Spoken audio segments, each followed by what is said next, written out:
Good morning, Hank. It's Tuesday. So later this month, we'll be making a big announcement about working with Partners in Health Sierra Leone. But before that, I thought it might be helpful to consider why Sierra Leone is so poor. Now, poverty is complex, and we are not going to get to the bottom of it in a YouTube video, but I do think this can be some helpful context. Okay, so Sierra Leone, located here, is a nation of around 7.5 million people. It's ethnically and religiously diverse. Most Sierra Leoneans are descendants of people who've long lived in West Africa, but many former slaves in the British Empire were resettled here, and so there are Sierra Leoneans who trace their descent to Canada or to England, to Nigeria, and many other places. And while I was in Sierra Leone earlier this year, someone told me that to understand its impoverishment, I should look at a map showing all the railroad tracks that were built in Sierra Leone while it was a British colony. As you can see, the train tracks didn't really connect cities to each other. They connected the mineral-rich areas of Sierra Leone to the coast of Sierra Leone so those minerals could be exported.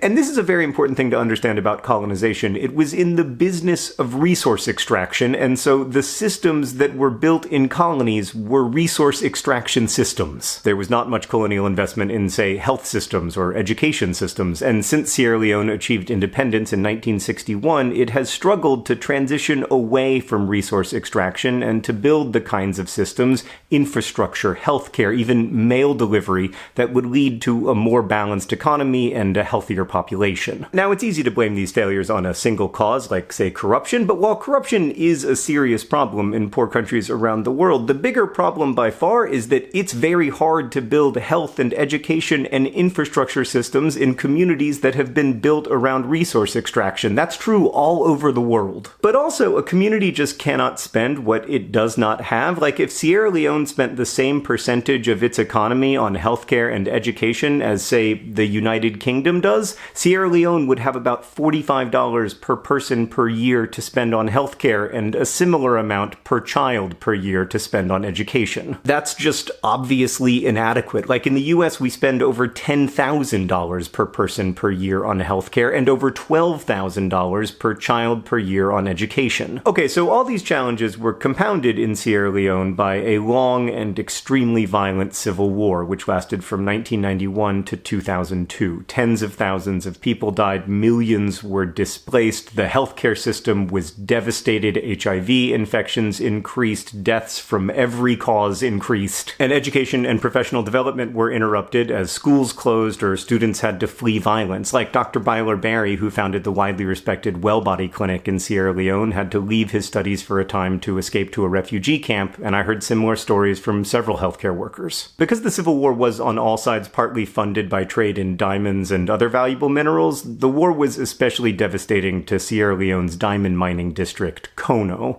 And as we traveled through Kono, I kept thinking about that old Faulkner line about how the past is never dead.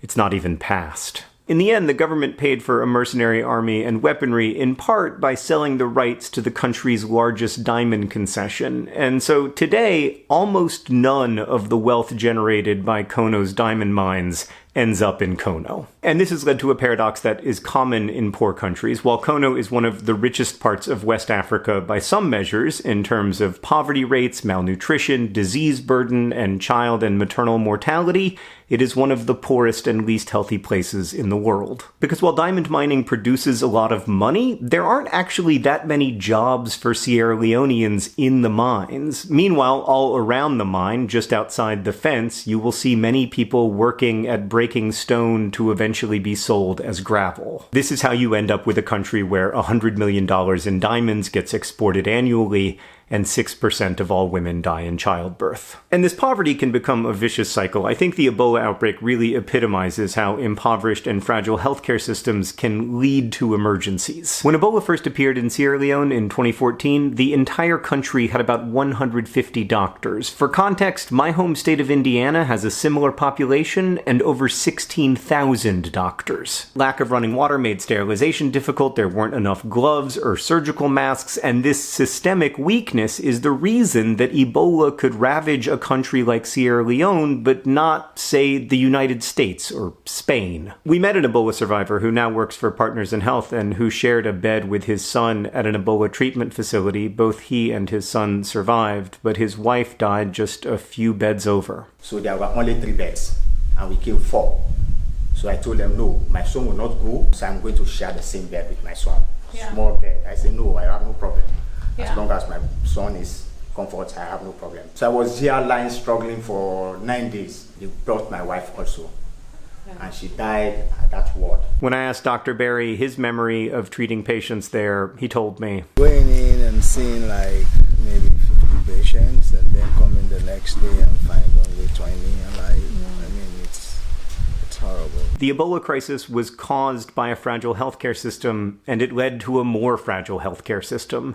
And that vicious cycle is often the story of poverty. So I understand that these problems can feel far away and like they aren't our problems. But first, you can't separate the wealth of nations like the United States and the United Kingdom from the poverty of Sierra Leone. You just can't. We industrialized with their natural resources, and we built lucrative systems of trade by trading in West African slaves. But also, secondly, if these problems aren't our problems, I'm troubled by how we're defining us. Like, I don't want to be part of an us that makes a them of the world's most vulnerable people. And I think the idea that Sierra Leone can somehow solve its own problems in isolation wrongly imagines that its problems exist in isolation. Now, of course, one of the risks of philanthropic work is that it's possible to make things worse or to create new problems while trying to solve old ones. And I think it's important to be aware of those risks and to try to minimize them by grounding your work in listening and deep partnership. But I just think it's inaccurate to say that nothing can be done or that investment is pointless. I have seen the difference that Partners in Health and the Sierra Leonean Ministry of Health have made in the Kono district, even with extremely limited resources. I mean, 5 years ago, the hospital in Kono had no electricity and very few supplies, and as a result, almost no patients. Today, it is well-staffed and well-supplied and widely utilized. There's a blood bank and a functioning operating room for C-sections and other procedures. Now, it's still totally inadequate. There are only 40 maternal beds for a population of 550,000 people,